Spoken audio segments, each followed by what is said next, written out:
Hi, everyone. Thank you for coming and participating. And to those of you on Zoom, I thank you too.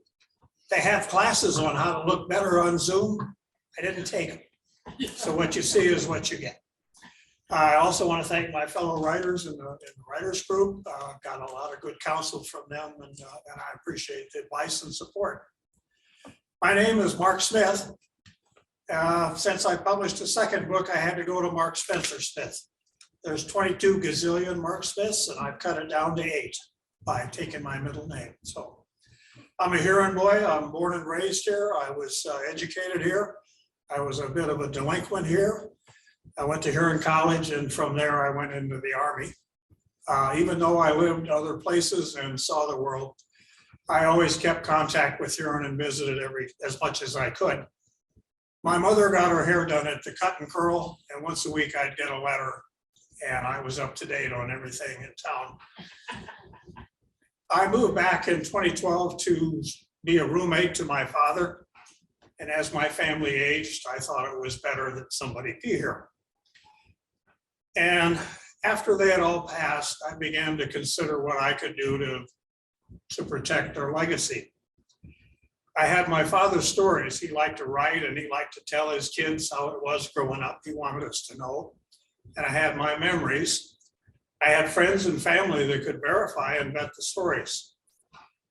And so I was able to print Lives Will Live Part 1 and Part 2. If I'd have shown any patience, they would have been in one book. But I didn't. I wanted to rush.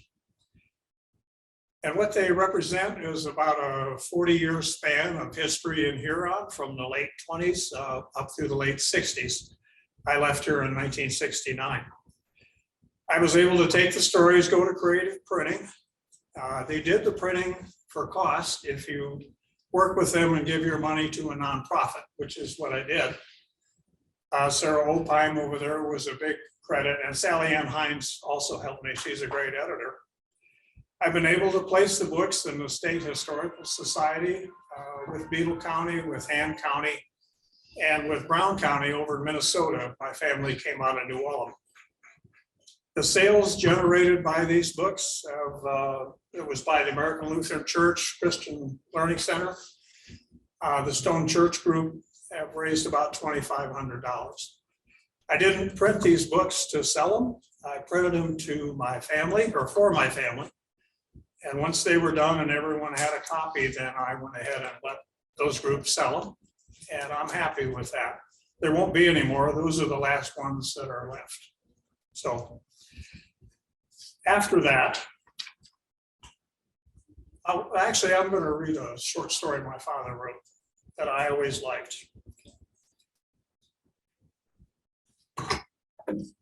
This is called The West End Bunch by W.F. Smith Jr. In Huron, during my youth, the city was divided by the state fairgrounds. If you lived west of the grounds, you were a West Ender. It was a rather sparsely populated place in those years. My folks had an entire half block, just 2 blocks west of the grounds. 3rd Street was a gravel road, but in reality, it was more mud, especially when it rained. There were enough 13 to 15-year-old boys to make up a decent sandlot baseball team. My brother John and I, along with the Timer brothers, Gene and George, and the 3 David brothers, joined Mark Stafford, who lived north, and the Oviatt boys, Warren and Allen, who lived on their farm just a quarter-mile west. The farm was where we played our games.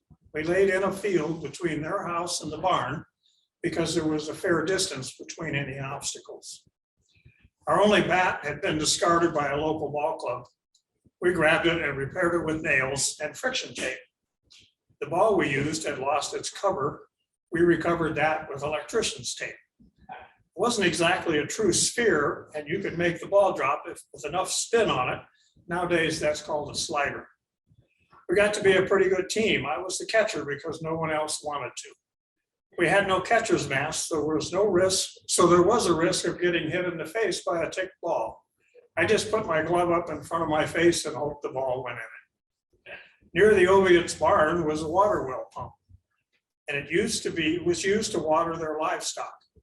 To this day, I remember it as the sweetest, coldest water I've ever enjoyed. You work the pump with your right hand while cupping your left hand. to catch the water. And then a buddy might pump some water on your sweaty head to help you cool off. After finishing a game, we walked across the road north to the Isabel sand pit. It was a deep hole dredged for sand to be used in making cement. The hole had been abandoned because there was too much clay to make a good mixture. The hole had filled with water. It was here that we learned to swim.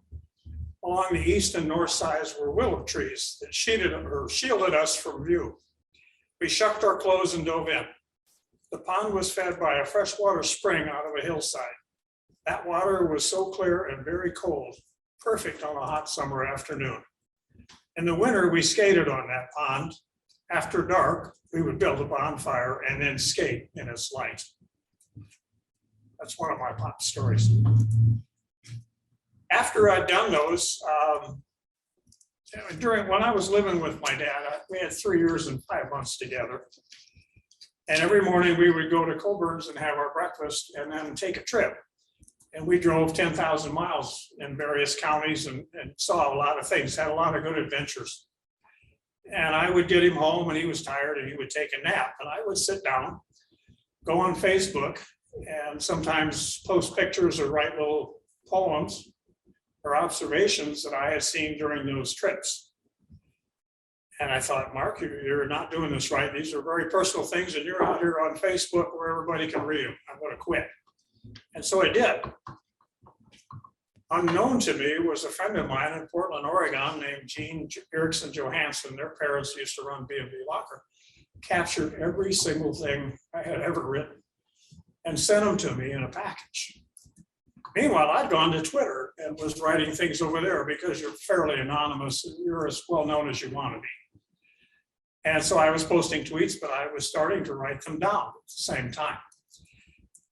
When I got hers and I looked at what I had a question whether or not this would be a book. And so I took it to Sally Ann and I said, tell me the truth. She cut some, she organized them, she edited some, we revised them, and we ended up with Knits from a Wit. Or as it could have been the lint balls of my mind, or as my brother said, it's babble from a nitwit. So he's very supportive. You can't control these. I was so interested in your poetry presentation because they just come to you. And if you don't write them down, they're gone. And these thoughts pass through and some are valid and some are just plain babble. I think we all do it. The difference is that maybe somebody doesn't write them down. And so we decided we would go ahead and publish this book. We would try to make it more of a national approach and see if we couldn't generate more money. And so we used Amazon, and they host, they ship, they collect the taxes, and they were very helpful. Once you digitize your presentation and your cover, they can do those things for you.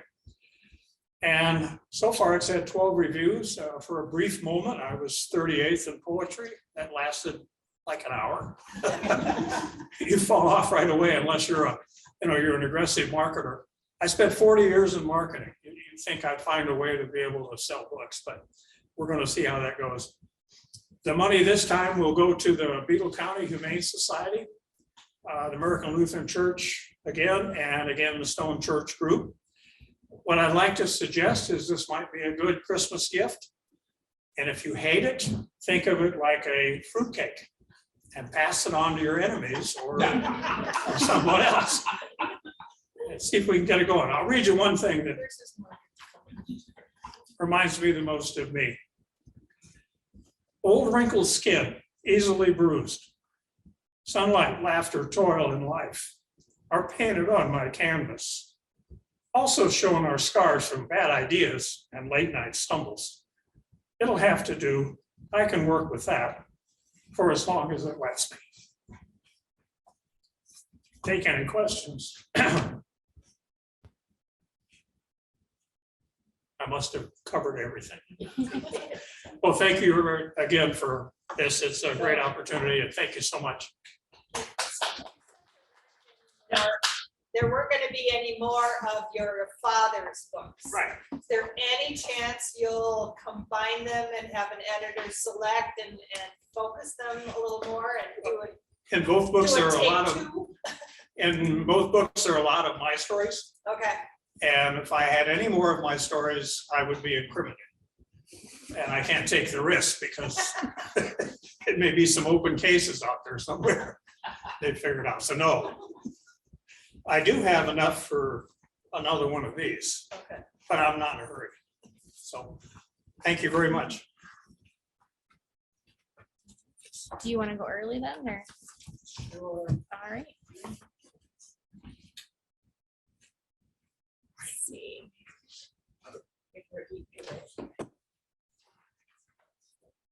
Yeah, thanks.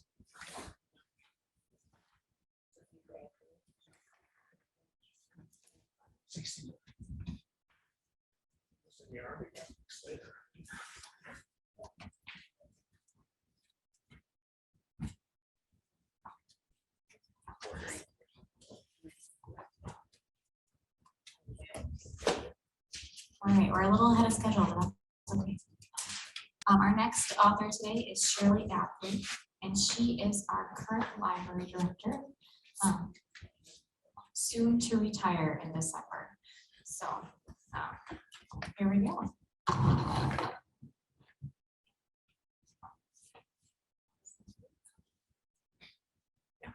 Okay, let's get down to the murder and mayhem.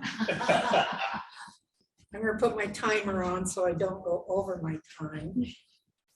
Because I can talk. We are talking about one of my favorite subjects, and that's doing research. I have always been a history buff. Okay, I'm gonna tell a little bit about myself. I've got this timeline in my head.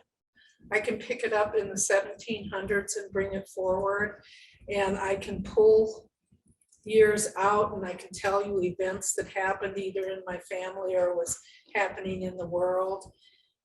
One of these days I'm going to take some popsicle sticks and I'm going to build that timeline because it twists and turns and goes all over the place, but I've never found anybody else that has one.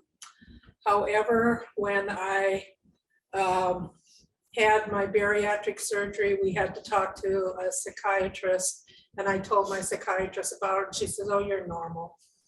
You're normal." So it's there, and I use it, and it's probably why when I went to Fort Worth Public Library and worked there for 17 years, I was in hog heaven. It was like going to Disneyland every day. I got to work with researchers. I got to work with original documents and records. I got to work with local authors, national authors. Television programs would contact us because we were the little hotbed for the Kennedy assassination, and Kennedy had spent the night in Fort Worth the day before he was assassinated. So we got a lot of queries at our department, and we had quite a bit of information. So it was fun. And one of the things that we group of researchers and writers did is on a monthly basis, we would get together and talk about research that we were doing. And Tom Kellum, who was our archivist on staff, went from the Fort Worth Public Library to the Tarrant County College archives. And when he got out there, he gave us a call and he says, "You got to come out and look at these wanted poster books." So we go out there, and a former police officer had taken the wanted posters from the 1890s up into the 1910s and preserved them because they were getting ready to toss them out, and he gave them to the college. And you could sit there and look at all these posters that were being sent out by police departments all over the United States and world, advertising and looking for people that they that were wanted for their various deeds. It was different than a mug book. Does everybody know how mug books came about? New York City's police department, they had developed and took their photographs of their people when photographs were first becoming really important, put them in books, and then they would sell these books to other police departments. All that it was their photo and then their names and aliases. It didn't have anything about the crimes or anything else. It was just called a mug book. You purchased it and then you used it in case, you know, that criminal showed up in your city. You could look through and say, ah, New York's looking for him too. But then wanted posters developed and those got sent out all over. At this time frame in the 1890s, a good share of the police budget, there was money set aside to develop your own wanted posters so that if you didn't capture your criminal right away and your case went cold, you could publish your own posters and you sent them out. And we looked at the posters and everything, and Tom sat on this probably for a good 6 years. And then Leanne Schooley came into being. She was at TCU history department, and she says, we should publish a book. We should take every one of these posters and trace down the criminals and see what happened to them.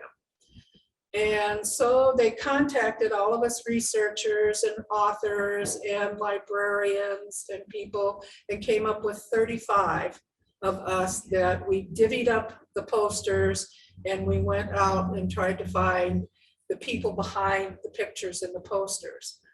It was a lot of fun. I started out with 6. 2 of my people didn't end up in the book. One, because the New Jersey archives wouldn't give me information that I desperately needed to find out what happened to the people.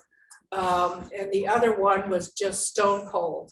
I could not find a trace of the person, not even in the community that had sent the poster out on him.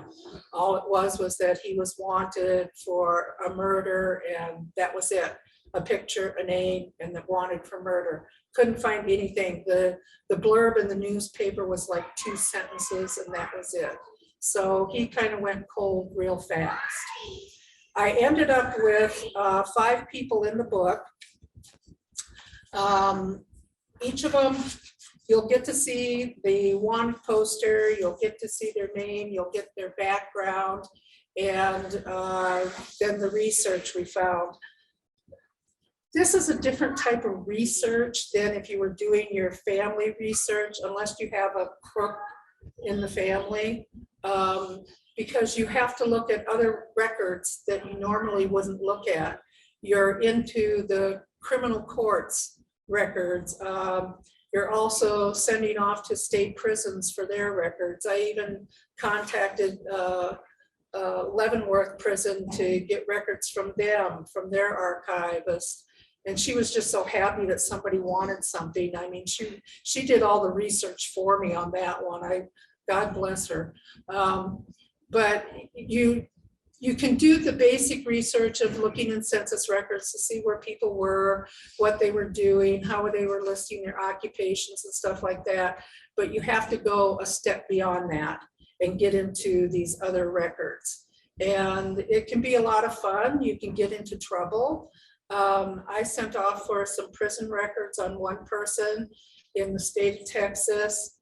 Some lowly little clerk got the original letter, sent back and said, you need to pay me $5. I sent off my $5. Week later, I got this nice little packet of all the information they had on them while they were in prison. And then 2 days later, I got a letter from the warden saying I wasn't entitled to the records because I was not a family member. And I just went, oh, what records? I don't have any records. So you do need to know the laws governing these people when they were committing their crimes. And in the 1890s, I was just fascinated by the amount of movement these people were doing, not only in the United States, but in the world. In the 1890s, does anybody know the #1 place people were traveling to? South Africa. Why? The diamond mines. Not only were the workers traveling there to extract the diamonds from the mines, but every criminal element you ever wanted to see was there. I had done research on prostitutes in Fort Worth that all of a sudden just disappeared for a good 10 years, but came back. They went off and worked the diamond mines and then came back and bought and built these palatial mansions within Fort Worth. So it was interesting that one of my people, in fact, the first one, the Beckers, they were associated with jewelry and diamonds and stuff. Interestingly, his modus operandi was that he would get jobs in hotels and wait for the wealthy people to come. At that time, they didn't have safes that people could put their jewelry in and stuff. You had it in your room with you, and he always got assigned to those people. And then while they were out doing an event, he would steal their jewelry and he would pawn it off to his wife, who would then take it and either sell it or put it someplace safe. And they never looked at him as the person that was doing the mayhem. And interestingly, he went back and forth between the United States and Europe, and he would take his diamonds back to Europe and sell them. And then once he got the money, then he'd come back to the United States, find a different hotel, and start all over again. Well, I noticed one time that she came back from France by herself. He was not with her. And I started digging around in French records, and I had to get a French dictionary because I couldn't understand some of the language in the records, but found out that he was sitting in prison in France. He tried to do a heist there and he got caught, and he had to do 10 years. Well, after he got done with his sentence there, he came back to the United States and ended up working at a hotel for the rest of his life in Chicago, and there was no other criminal activity from him. Where she went, I don't know. She just kind of disappeared out of the picture, but I'm sure she had enough money set aside that she could go off and assume a new identity and start a different life. But Tom and I both did the research on that one because there was an awful lot of newspaper articles as well as court records on them. He was a very sophisticated gentleman. He spoke multiple languages. He came across as a very dapper guy, and if you met him on the street, you probably would be your best friend within minutes, but then don't turn your back on him because he'd rob you blind and run off with your diamonds. Another thing I liked about doing the research for this was, again, the time frame. This is one of my favorite times in history. This is when communities were developing and becoming more civilized. Sewer systems were going into communities, garbage systems were going into communities. The infrastructure of a community was developing out, and these became places for hot contention of business and corruption. And my gentleman, Antonio de Blasi, very interestingly, he was a street cleaner and he wanted to get on the garbage crew, waste management crew, but the guy that was in charge of that didn't like him because he was an immigrant. And there was an altercation, and the gentleman, de Blasi, shot the supervisor of waste management, and he immediately left the country. He went back to Sicily. And this case became an international case because it took them a while to find him where he was in Sicily. They put out a reward. 2 people stepped forward with information at the same time, and they were able to arrest him. De Blasi did end up going to court and did get charged and spent 5 years in prison in Sicily. Sicily would not deport him because they knew that if he came back to the United States that he would be hung, and they weren't going to allow that. But the big ruckus was between the 2 men who had turned him in for $500. That went on to a court case, and the majority of the money was eaten up by the court proceedings, and then they ended up splitting like maybe $100. But in 1890, that was a lot of money. So it's a very interesting story. There was a lot of newspaper stuff on that one. And I got to where I could pick up on some of the foreign languages just simply by the names, and you do a Google Translate, and you can pretty much get the majority of what the article is all about. Then I have my Sam Bond. Sam Bond was interesting. He was in Oklahoma, I believe. And he got arrested the first time for some arson on two neighbors' properties. And he ended up at Leavenworth Prison. And he was doing real well. He got trustee status where they put him on a wagon, and he would go out, I think it was like 20 miles to pick stuff up and bring it back to the prison.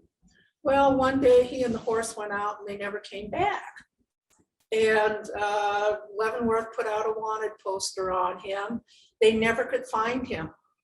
And lo and behold, he took the horse and the wagon and went down to Fort Worth and assumed a new identity and was doing fine by himself down there for a good 15 years. And then he decided to visit a doctor's house and kind of help the doctor remove some objects from his house without the doctor's knowledge. And he ended up being arrested, and the doctor, who was quite prominent in town, wanted to throw the book at him and make sure he got a really stiff sentence. And in Texas, you can get really stiff sentences just for stealing a loaf of bread. And Sam was very smart. He said, oh, by the way, I'm an escaped fugitive from Leavenworth. And he used that to get out of a stiff sentence in Texas. Leavenworth sent people down to look at him, talk to him and stuff, and they're going, sure, that's the guy that took our horse and wagon and never came back. And he ended up going back to Leavenworth and doing 5 years out on his sentence. And then when he was done, he went to Texas and did a small sentence there, and then got out, went and lived in Fort Worth the rest of his life. So he was kind of interesting. But my most interesting one is Tom Tharp. Tom Tharp was an African-American in Tennessee. He was helping his church raise money. They were having a social event. He was in charge of the lemonade stand and the Flying Jenny. Does everybody know what a Flying Jenny is? You know, when you go to the carnivals and you've got that thing that has the swings that turn around and fly around, that's a Flying Jenny. And they had dances there and just a grand old time raising lots of money. But he made the mistake of taking 2 pistols with him to the event, one of which he was going to sell to a person, and the other one he just kept on hand because he was going to be handling a lot of money that day. Well, the carnival ended. He had borrowed a galvanized tub to make a big tub of lemonade, and he was taking it back to the house that it came from, and he heard a voice in the dark telling him he better watch out. And then there was a gunshot, and he didn't know what to think, and he went to look to see who was shooting the gun, and there were these 2 white men that were coming towards him, one of whom was a deputy sheriff who was quite well known, quite well liked. The family was quite prominent in the neighborhood. His name, I think, was Bomber, B-O-M-A-R. And the sheriff, deputy sheriff, and this other guy threatened him. The gentleman that was with the sheriff told him to go ahead and shoot him. And he shot at him. And interestingly, Tom was right at a railroad track where you know how the ditch is there. And he shot back and he fell into the ditch because of the kickback of the gun. Well, a bullet hit and struck the deputy sheriff, and he didn't make it through the night. He ended up dying. So everybody went out looking for him, but they couldn't find him. And a mob had gathered. They were going to string him up and hang him when they found him. But the one police officer, they had people in sightings all over in multiple counties and even Arkansas and Missouri. And one smart person in the sheriff's department watched his father's house, and he saw two boys come out. They were carrying a bucket that had food in it, and he watched them go into the woods, and he followed them, and lo and behold, he found Tom Tharp. And Tom, didn't cause any problems. He gave himself up. But the sheriff was smart. He knew that if he stayed there, the mob was going to break in and take him and hang him. And he sent him off to another county jail. Well, Tom did have a court case, and he ended up with a hung jury in his first court case. And so they went ahead and tried him again, but this time they moved it to a different county because they felt that he wasn't going to get a fair trial, or they would get another hung court case in that county. And the second court case found him guilty. And they had to protect him. They got him out of that county. They had to protect him because, again, this mob was out after him. But he went off and served time in prison. They challenged the prison sentence, but the Tennessee State Supreme Court upheld the decision. And he ended up only serving like 10 years out of the 25-year sentence.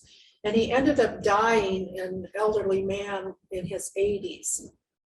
When I started doing research on this, one of the first things you do as a researcher is you go out and see who else has been researching your person, because it can help you with a lot of detours.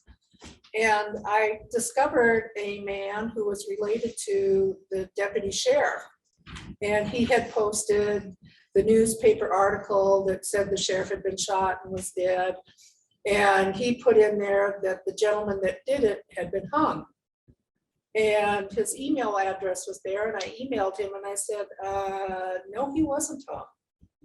I said he ended up with 2 trials. He ended up serving about 10 years of a 25-year sentence, and then he was released. The guy started arguing with me, and there's a reason I won't visit Tennessee for a while. It's because this guy got really mad because I altered the family story with the truth. And this is what you have to do. You have to follow the evidence, and the evidence is there. And this was a very high profile case. And if the man had just done his research, he would have seen it also. But family story prevails. The guy was hung in his mind. So that was Mr. Tharp. And the people that, one of the cases that didn't make it in was a couple. The man defrauded a grain company by, quote unquote, buying a load of grain and writing a bad check. He forged a check. And this woman who was married left her husband and was with him when all this went down. And she went on to marry like 3 other people. It was interesting tracing her because she kept on getting a new husband, and the husbands were always way younger than what she was. And her last husband was like 20 years younger than she was. But for him, I could not find out what happened to him, whether or not he ended up in prison, if he went to court, or if he settled out of court, or what.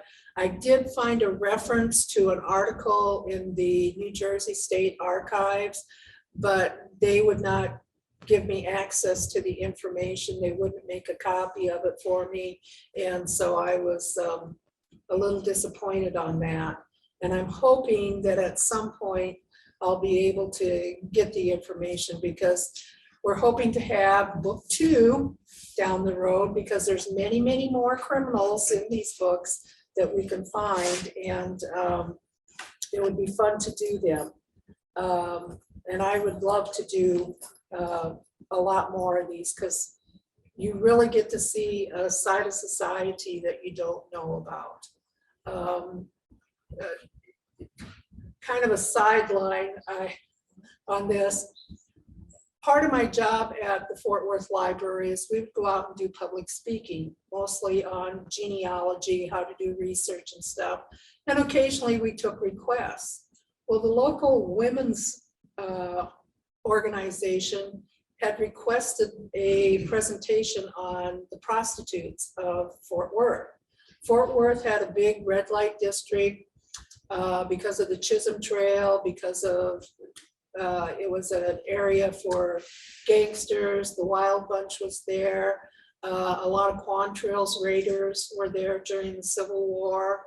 In fact, Bob Younger's brother James was a census taker in the 1870 census in Dallas. That's how,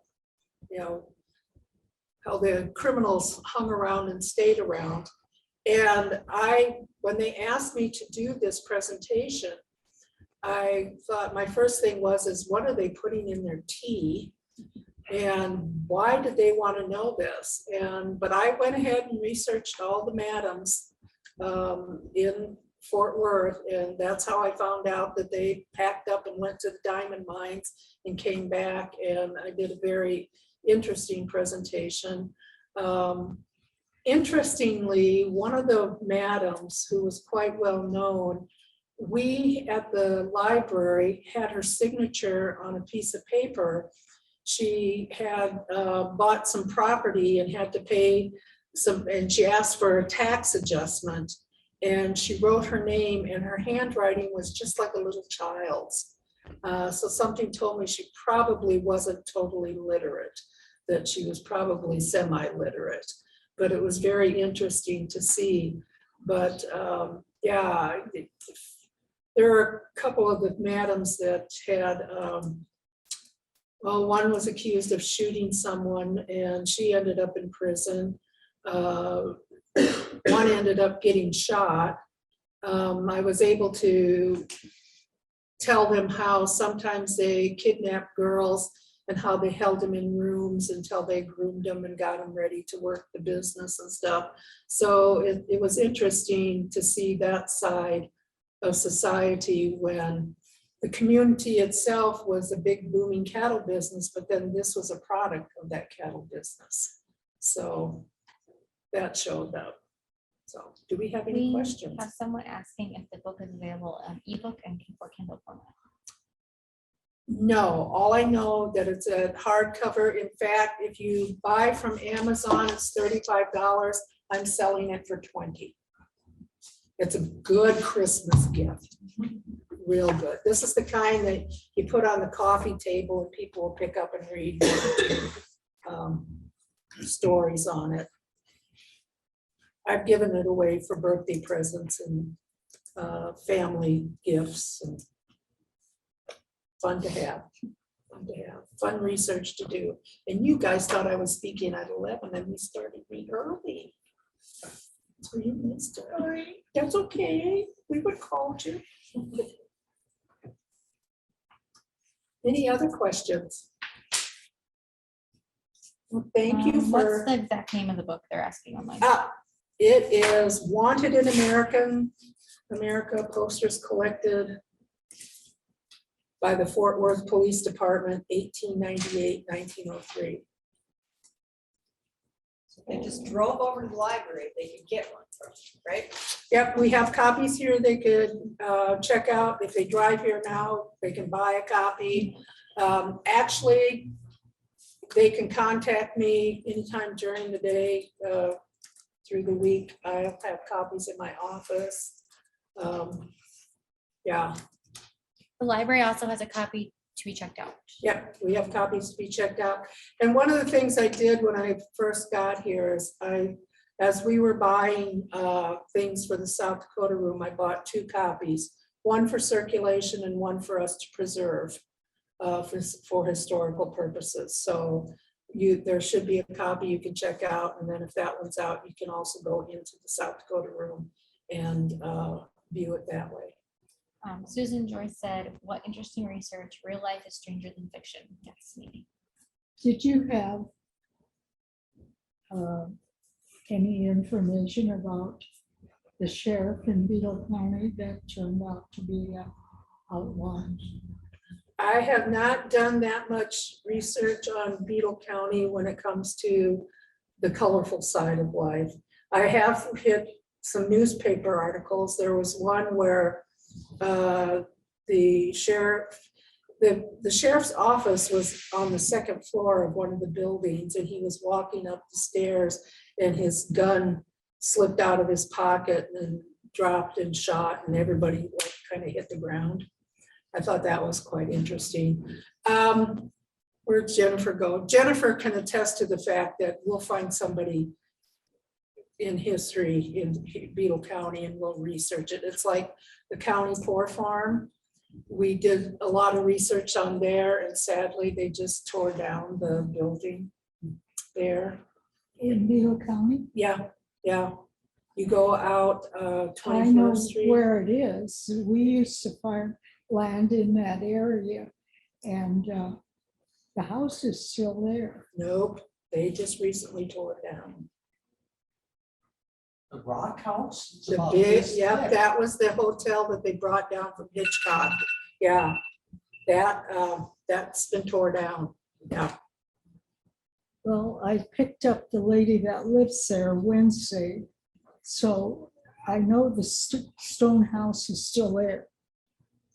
if there's a stone house, it could be behind the modern house, but the big brick hotel, that's empty. And then there was a ranch house, and then there's the current house that the family's living in. The ranch house and the big hotel building, they're gone. Okay. Yeah, I've got pictures of what they look like, and it was actually, it was when I had shoulder surgery, and the doctor said I could drive the car. I took my dogs for a cow ride. We go look at cows, and drove by, and they had just gotten rid of the ranch house. You could see even parts of the boards and stuff still on the ground, and I thought, oh, I wonder what's going there. And then the next time I drove by, that was gone too. Yeah, it's sad that it went down. It would have been nice if they would have let somebody in to take pictures. I would have thought it was a historical landmark. Nobody ever registered it as a historical landmark. But there's a lot of history there. Jennifer and I discovered there was a case where a guy got into a fight with the superintendent, and it went into a court case, and one guy ended up down at Yankton and stuff. So there's some interesting history there, but yeah. Diane Grover is wondering if any females are researched in the book. Oh, yes, yes, yes, yes. We've got women in here. Yep. They're mostly embezzlers and forgers. And I do think there are some that committed murder, but they didn't make the first book. Hopefully they'll make the second one. But this, again, this was a fun project. TCU Press did it, published it, and I'm on board for the next one. Great. So, thank you. Thank you. Is that loud enough? Can everyone hear Can me? you hear me now? Yes, very Yeah, good. all right. Okay. All right. Sorry. I was just thanking Angela and the staff for creating this event for us who are authors and wannabe authors. That's me. Because that gives us a chance to have some visibility. That's good. Stay in the Buggy is a memoir about my mother, Kate Wilson, Gunderson Larson. Kate spent her childhood on a farm in Buffalo County in South Dakota near Gan Valley. She was the oldest daughter among 9 children in the Charlie Wilson family. Charlie, her father, saw something in Kate when she was a child that made him think she might have a special talent for teaching school. He began grooming her at an early age to be a teacher and searched for places offering special training for that vocation. He decided he would enroll Kate in high school on a college campus over 100 miles from the family home. The year was 1922, and Kate was 13 years old. The college was Southern State Teachers Normal, and it's located in Springfield. It's not a college anymore. I think it's a prison. But Springfield is still there. So I want to share an excerpt from my manuscript about her experience there. And to set it up, I want to tell you a little bit give you a little information leading up to that. Charlie and Kate traveled all day in Charlie's Model T. And after arriving in Springfield, they finally located the home of the college president. They knocked on the door, and the president came to the door himself. He was very, very kind to them and invited them in, and Charlie explained what he wanted for Kate. Well, President Lawrence said, I don't know if you know this or not, but we've been in session for 2 weeks already. Do you think Kate can make that work up? Oh, yes, he was sure she could. She didn't even get to answer for herself, but Dad said, yeah, she could do that.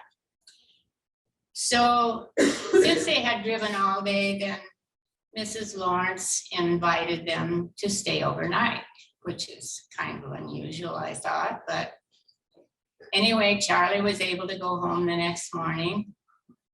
And President Lawrence took Kate over and got her registered like he had promised Charlie, and got her ready to go to classes. Now this building she's in appeared to be a gigantic building to her because she had only gone to school in a 1-room country school. So now she's in a building that's 2 stories and multiple rooms. And here's the excerpt. A bell rang, doors opened, and students filed out into the hallway. They all seemed to be going somewhere. They seemed to know their destination. Everyone was talking and laughing. No one paid any attention to Kate as they hurried to their next class. Kate knew she was supposed to go to a different room, but had no idea where it was. The hallway became quiet again as the students entered other rooms. She was still looking for room 207, unaware that the 2 may mean the second floor. She was very hesitant to even open a door to a classroom, much less enter, especially since another class session had started. She was literally frozen with fear. She contemplated leaving, finding her way home again, but quickly ruled that option out when she pictured Charlie and his disappointment. She couldn't bear to think about that. She thought, I can't disappoint my dad. No way, I have to figure this out. So Kate studied the cards again that she was given when she registered and desperately tried to analyze her location where she needed to go. She determined that she couldn't just sit in the hallway forever. She would have to enter a classroom and just endure the humiliation that would surely take place. She bravely faced the door of a classroom, hoping that she would not die of embarrassment. She felt her hands trembling as she placed them on the doorknob. She opened the door a little, not all the way. And everything grew deathly silent as she quietly peeked in. The instructor asked, "What do you need, Miss? What's your name?" She replied in a weak voice, barely above a whisper, "Wilson, Catherine Wilson. I'm looking for my algebra class." The students snickered and laughed. The professor asked to see her registration cards and then sternly ordered a young man to please assist Miss Wilson in finding the proper classroom. This painful experience took place several times before Kate figured out where she was to attend her daily classes. Kate's first year in Springfield was extremely stressful and challenging. How she longed to go home and be with her family again. But every Tuesday, she got a letter from her dad, a letter of encouragement, telling her to stay strong, keep a stiff upper lip. He kept telling her, "It'll get better," encouraging her to stay in the buggy, don't quit. I was just telling the librarian here that my mom would not like to see me be a quitter, so I'm staying on the buggy until I get this done. And Kate didn't quit. She stayed in the buggy. She actually grew to love school in Springfield. The second year she went back, she just could hardly wait to go back. Now the dream that was her dad's became her own. Well, unfortunately, at the end of that year, her dad's money ran out. So they had to find another way for her to finish her education. And they did. They didn't quit. They stayed in the buggy until she got her high school education. But, you know, many years later, when she came to live at my house, she said, you know, I think those 2 years I had at Springfield really were foundational for how I lived the rest of my life. She became more confident, decisive. She was resilient, and she excelled academically. And by the way, Kate did become a teacher. She was a teacher for almost 30 years, but she was a lot of other things too.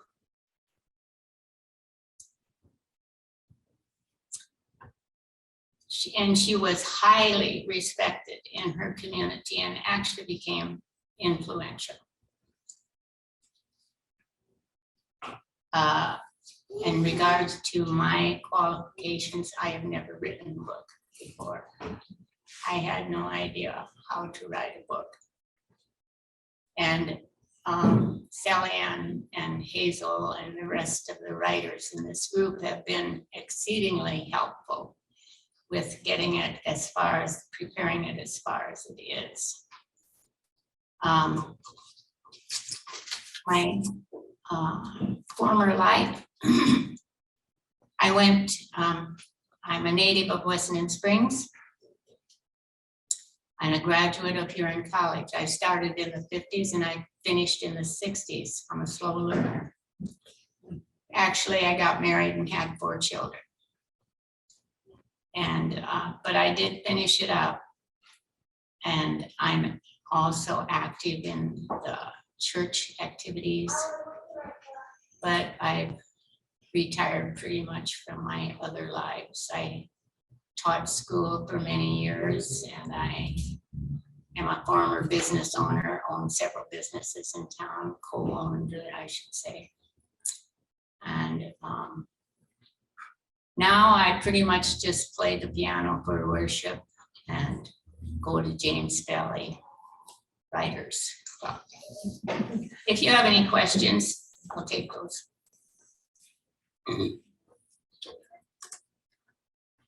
What kind of places do you go for your research? For my research, Yeah, when you do research. I have, my only research has been memories of family and friends. And while my mom was living with me, one of her birthdays, I asked all of the friends and family to send special memories that they had of her life. And that was very helpful for me. I got a lot of replies, and she did too. But she, you know, even after she was gone, I found memories written on little scraps of paper here and there in a drawer and on a shelf, different places. I discovered little memories that she had written down and put someplace and to keep for me to use in this venture. But that's the only research. I did inquire at the Historical Society to see if they had any interest in publishing the book. But they are far more interested in someone who has a bibliography. I don't. Okay, Gayle, yes. she married a Norwegian, but what was her background? Her parents? Her mother was an immigrant from Germany. She actually came from Germany, and they met on a ranch where she was hired to do housework and cooking. And that's how that marriage got started. The other thing that I didn't mention is she spent a lot of years as a sole supporter of an orphanage in India and had direct contact with the Indian pastor there. And kept that place going literally for 15 to 20 years by herself.